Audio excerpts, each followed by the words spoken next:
पावसामध्ये मुंबई असेल, पुणे असेल, ठाणे असेल, महाराष्ट्रात अनेक शहर आणि खास करून ही शहरं आपली मुंबई, ठाणे आणि पुणे, इथे लोकांचे जे हाल झालेत हे आपल्या सर्वांना दिसलेले आहेत, आपण स्वतः अनुभवलेले आहेत. कालच्याच ह्या अर्ध्या एक तासाच्या पावसामध्ये, म्हणजे पाऊस अर्थात पुढचे 3-4 तास चालला, पण अर्ध्या 1 तासाच्याच पावसामध्ये मुंबई ठप्प झाली होती. आणि मला वाटतं 2005चा जो पाऊस होता, ढगफुटी होती, तेव्हा पाऊस झाला होता. त्यानंतर पहिल्यांदाच काल वेस्टर्न एक्सप्रेस हायवे हा पूर्णपणे भरला होता. आपण पाहिलं असेल अनेक ठिकाणी तुंबलं होतं. मेट्रो ज्या नवीन उद्घाटन झालेलं ह्या वर्षी किंवा मागच्या वर्षी तिथे पाणी गळायला लागलं होतं. रेल्वे ठप्प झाली होती. BMCचं ट्विटर हँडल वगैरे जे आम्ही सुरू केलेलं होतं, मग मुंबई पोलिसांचं हँडल असेल, ह्या सगळ्या गोष्टीच्या नागरिकांना मदत करायच्या, त्वरित रिस्पॉन्स द्यायच्या, त्या काल कुठे होत्या काही कळल्याच नाहीत. आणि मुख्य गोष्ट म्हणजे कुठेही काही असतं, पहिले फोटो काढायला जातात ते 2 घटनाबाह्य सरकारमधले पालकमंत्री, एक स्वतः बिल्डर आणि दुसरे जे पालकमंत्री घुसतात सगळीकडे जात असतात, ते काल कुठे होते हे कोणालाच कळलं नाही. कालच एका परिषदेमध्ये, कॉन्क्लेव्हमध्ये जे घटनाबाह्य मुख्यमंत्री आहेत त्यांनी सांगितलं होतं, जी एक जुनी टेप होती त्यांची, की पुढच्या 1-2 वर्षात मुंबई पॉटहोल फ्री करणार. 2.5 वर्ष झाली आता जवळपास त्यांच्या ह्या घटनाबाह्य राजवटीला.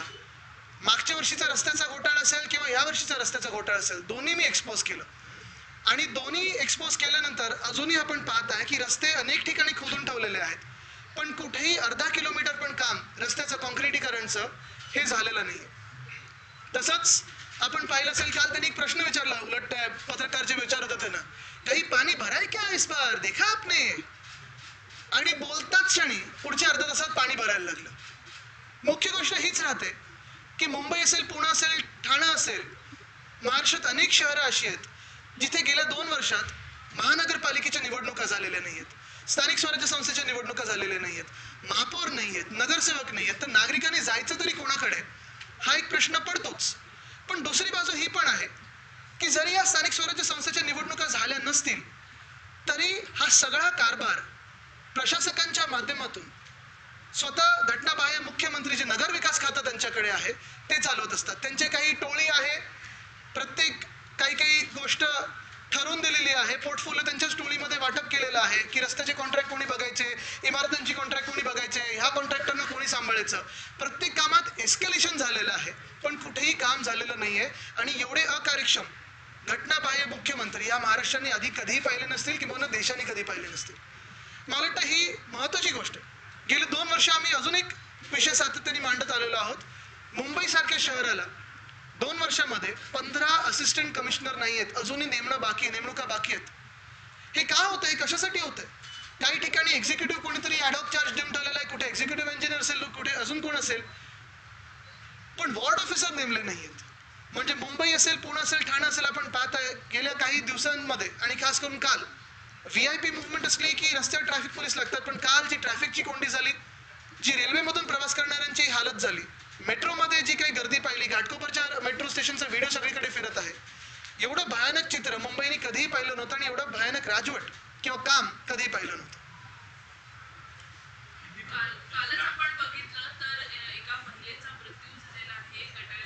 हो, पण त्याच्यानंतर काय परत ऑर्डर एन्क्वायरी केलेली आहे, SIT करतील, सगळं करतील. पण परत मी तुम्हाला सांगतो की हे प्रश्न का उद्भवत आहेत, कारण आज मुंबईकडे किंवा पुणेकडे किंवा ठाणेकडे लक्ष देण्यासाठी कोणी नाही. आपल्याला आठवत असेल, आम्ही हिंदमाताचं जेव्हा काम केलं ते खरं तर काम चालू असायला पाहिजे होतं. काल तिथे पाणी भरायलाच नाही पाहिजे होतं.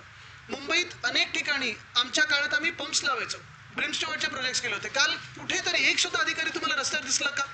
मुंबई महानगरपालिकेचे प्रशासक असतील, पुण्याचे असतील, ठाण्याचे असतील, रस्त्यावर दिसले का की पंप चालू आहेत का? सगळं काय झालेलं आहे की आम्ही जेव्हा 10-12 वर्षापूर्वी डिझास्टर कंट्रोल रूम ही देशातली सर्वात मॉडर्न बांधल्यानंतर हे जे आत्ताचे जे राजवटीतले मंत्री आहेत त्यांना वाटतं तिथे गेल्यानंतर फोटो आल्यानंतर सगळं काही आटोक्यात येईल. असं नसतं. ते काय थिएटर नाही जाऊन पिक्चर बघण्यासाठी, अरे वा इथे पाणी किती तुंबलंय, तिथे पाणी किती तुंबलंय. ती डिझास्टर कंट्रोल रूम एवढ्यासाठी आहे कारण जे अधिकारी आहेत त्यांना तिथे कळावं की काय आपण लगेच ऍक्शन घेतली पाहिजे.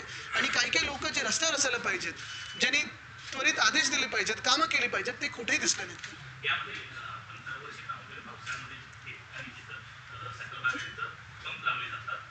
पण ह्या वर्षी पंप लावले का? एक्झॅक्टली हीच माहिती आहे. अनेक पंप चालत नाहीयेत.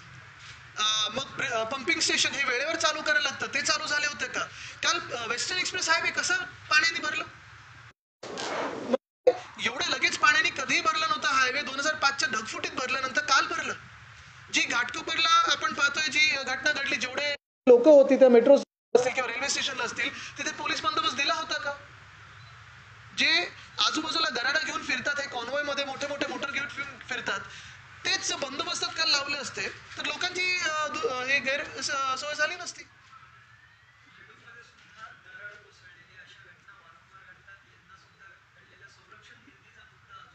संरक्षण भिंत मला आठवतं, मी पालकमंत्री असताना आमच्या डीपीसी मधून प्रत्येक मतदारसंघाला जी काही संरक्षण भिंत गरजेची होती तो फंड दिला होता. आमचं सरकार पडल्यानंतर हे सगळं काम ठप्प झालेलं आहे. आणि एकंदर हेच सांगतोय मी की काल रेल्वे असेल, काल बीएमसी असेल, काल एमएमआरडी असेल, काल एसआर असेल, ह्या सगळ्या ज्या संस्था आहेत ज्या मुंबई चालवतात आणि स्वतःला टाउन प्लॅनिंग अथॉरिटी म्हणून आता नेमून घेतलेलं आहे, त्या काल होत्या कुठे?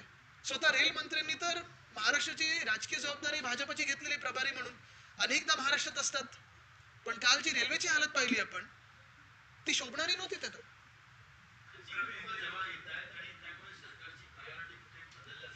सरकारची ह्या राजवटीची प्रायोरिटी पहिल्यापासून कॉन्ट्रॅक्टर आणि पैसे आणि खोके एवढीच होती. आपण आपल्याला आठवत असेल 2022 साली असेल किंवा मागच्या वर्षीचा मोर्चा देखील असेल, आम्ही महानगरपालिका काढलेला, तो ह्याच कारणासाठी काढला होता. साधी गोष्ट आहे, 15 वॉर्ड ऑफिसर नेमायला तुम्हाला 2.5 वर्ष का जातात? वॉर्ड ऑफिसर हे मिनी म्युन्सिपल कमिशनर असतात.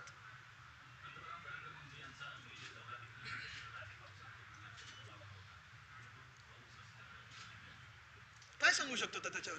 ते नियोजन जे आहे, आपण पाहिलं असेल पुण्याचं, ठीक आहे पंतप्रधान मोदींचा दौरा रद्द झाला, पण काल ज्यांच्या वेळा चुकल्या असतील, कोणी ॲम्ब्युलन्स मध्ये असेल, कोणी डॉक्टरला भेटायला जात असेल, कोणी मित्रपरिवाराकडे जात असेल, जे 2-2, 3-3 तास स्थानिक पुणेकर तिथे नागरिक ट्रॅफिक मध्ये अडकले, त्याचं काय?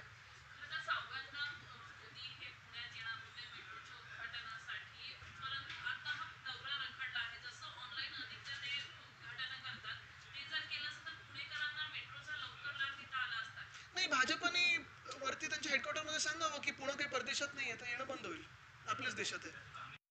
नाही, भाजपने वरती त्यांच्या हेडक्वार्टर मध्ये सांगावं की पुणे काही परदेशात नाही आहे, तर येणं बंद होईल, आपल्याच देशात आहे. नाही, भाजपने वरती त्यांच्या हेडक्वार्टर मध्ये सांगावं की पुणे काही परदेशात नाही आहे, तर येणं बंद होईल, आपल्याच देशात आहे.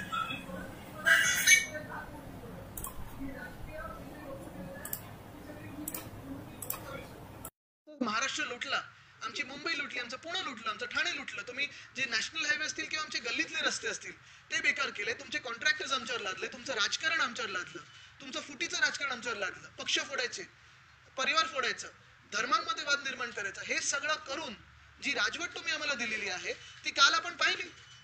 अर्ध्या तासाच्या पावसामध्ये कसं मुंबई पुणे ठाणे भरलं होतं, पाणी सगळीकडे तुंबलं होतं. आणि हे काय पहिल्यांदा नाही झालं या पावसामध्ये, पुण्यात तर 2दा पूर ऑगस्ट मध्ये येऊन गेलेला आहे, आणि मग हा आता कालचं तिसऱ्यांदा पाणी तुंबलेलं आहे. हे सगळं ह्याच्यावर कोणी काल एक तरी व्यक्ती जी आमच्यावर टीका करते किंवा आम्हाला शिव्या देत असते, जेव्हा काही बोलत असतं, आरोप करत असतं, आमचे पक्ष फोडण्याचा प्रयत्न करतं, एक तरी राजकीय व्यक्ती त्या पक्षांमधून, मग भाजपमधून असेल, मिंदेंमधून असेल, काल तुम्हाला टीव्ही समोर आली का उत्तर देताना?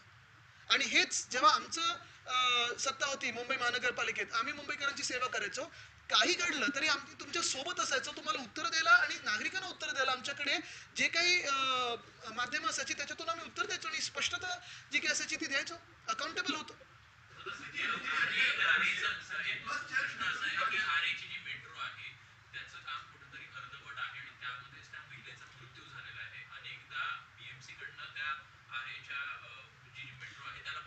बीएमसी कडनं अनेकदा अशा मेट्रोसाठी पत्र गेलेली आहेत. तुम्हाला सांगतो, बीएसटीचा प्रत्येक वर्षी 20 कोटीचा लॉस होतो, कारण जे बॅरिकेड्स लागलेत त्याच्यामुळे. तो रेव्हेन्यू भरून काढणार आहे का मेट्रो? त्याच्यानंतर वर्णित पण असेल, कुठेही असेल, जी स्लरी निघायची मेट्रो त्याची, आमचं सरकार असताना आम्ही सगळ्यांना एकत्र बसवायचं सगळ्या या यंत्रणेला, आणि मग कुठे काही काम अडलंय का, कुठे काही पेंडिंग आहे का हे सांगायचो. पण आता ताळमेळच नाहीये, कारण जे पालकमंत्री आहेत ते नुसतं बीएमसी मध्ये आम्हाला ऑफिस कसं मिळेल तेवढ्यावरच त्यांचं लक्ष होतं, म्हणजे ज्या बिल्डिंग फाईल आहेत ते लगेच क्लिअर होतील.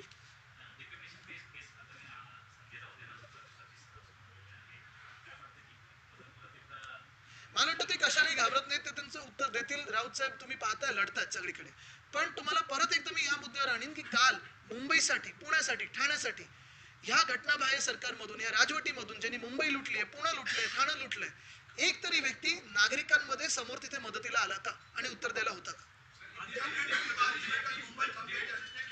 अरे आपने पहली बार समय पे क्वेश्चन पूछा है, नहीं तो आप बाहर पूछते हो हर बार.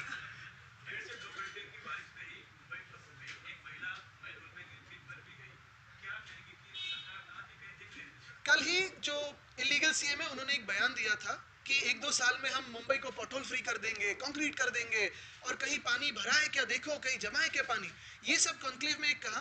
और आधे ही घंटे में उनका सब जो क्लेम था वो एक्सपोज हो गया. पिछले 2 सालों से हमने रोड स्कैम, पिछले साल 6,000 करोड़ का स्कैम, इस साल 6,000 करोड़ का स्कैम, दोनों सालों में हमने एक्सपोज किया है.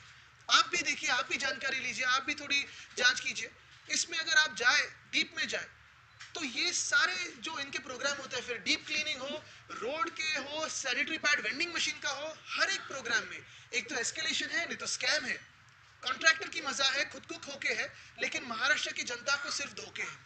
कहीं काम हुआ नहीं है, ना पिछले साल रास्तों का काम हुआ, ना इस साल रास्तों का काम हुआ. हर जगह खोद के रखा है, लेकिन काम नहीं होता. और यही मैं दोनों साल कहते आया हूँ कि ये तो आप महाराष्ट्र की लूट कर रहे हो, मुंबई की लूट कर रहे हो, पुणे की लूट कर रहे हो, ठाणे की लूट कर रहे हो. ना नेशनल हाईवे ठीक है, ना गली की सड़क ठीक है. लेकिन इस बार उन्होंने जो कहा, कल ही उन्होंने कहा कि कहीं पानी भरा है क्या, ये देखा क्या आपने? और फिर आधे घंटे में जो बारिश हुई, जो बरसात हुई, कई जगह भारी बरसात हुई, कई जगह एक माध्यम बरसात हुई, लेकिन उसी बरसात में पानी भर गया. एक व्यक्ति की मौत भी हो गई. लेकिन आज भी अगर आप देखें तो मुंबई में पिछले 2 सालों से मैं कहते आया हूं, मुंबई हो, पुणे हो, नागपुर हो, नासिक हो, थाना हो, कोल्हापुर हो, सोलापुर हो, बहुत सारे शहरों में सेल्फ गवर्निंग बॉडीज जो होती है, जो म्युनिसिपल कॉर्पोरेशन है, वहां चुनाव ही नहीं हुए. ना वो बॉडी गठित हुई है, ना मेयर है, ना कोई काउंसिलर है, ना कॉर्पोरेटर है. तो फिर नागरिक जाए कहां? जो ट्विटर हैंडल्स थे वो चलते ही नहीं है.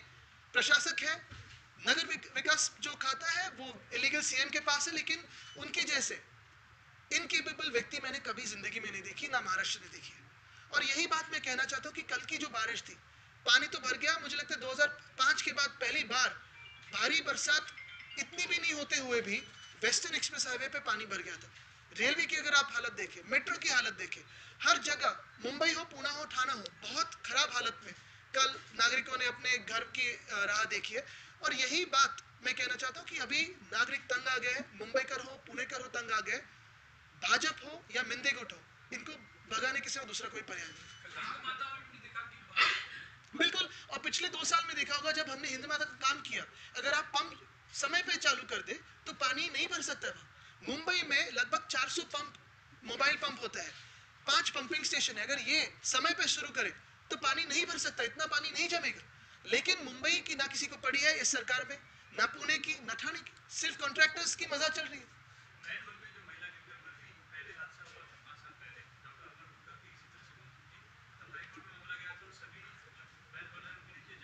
जालियां बिठाई थी, लेकिन लापरवाही तो है, लेकिन इसमें इस नहीं, वो तो है, लेकिन इसमें मैं फिर एक बार कहना चाहता हूँ कि जो असिस्टेंट कमिश्नर्स होते हैं वो हर एक वार्ड के मिनी म्यूनिसिपल कमिश्नर होते हैं. ये सारी चीजें जो होती है, फिर रेलवे से कोऑर्डिनेशन हो, एसआरए से कोऑर्डिनेशन हो, महाड़ा से कोऑर्डिनेशन हो, एमएमआरडी से कोऑर्डिनेशन हो, ये वार्ड ऑफिसर करते हैं, जिसे हम असिस्टेंट कमिश्नर कहलाते हैं. मुंबई में पिछले 2 सालों में 15 वार्ड ऑफिसर नहीं है, तो फिर कैसे चलेगा शहर?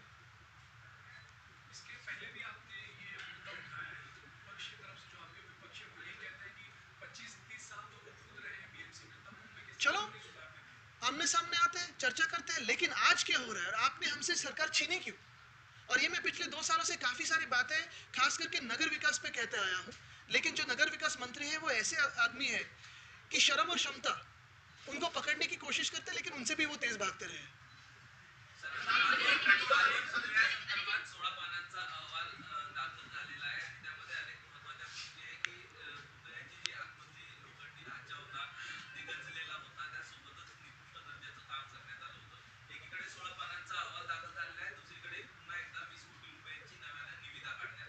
मला वाटतं ह्याच्यावर सगळी आम्ही चौकशी तर करणार आहोत, कारण त्यावेळी देखील आपल्याला आठवत असेल उद्घाटनाच्या वेळी मूर्तीपेक्षा जास्ती हेलिकॉप्टर्स आणि उत्सव मूर्तीवर खर्च झाला होता. ह्याच्यातून चांगलं काहीतरी निघेल असं तिकडचे स्थानिक जे गद्दार आहेत ते म्हणाले होते. आता खोके किती मिळतात ह्याच्यावर त्यांचं लक्ष असेल, पण ह्याच सरकारने, भाजपने स्टॅच्यू ऑफ युनिटी जी बनवली गुजरातमध्ये, ती पक्की बांधली. मग आमच्याकडे छत्रपतींचं स्टॅच्यू कसं आहे तुम्ही केलं?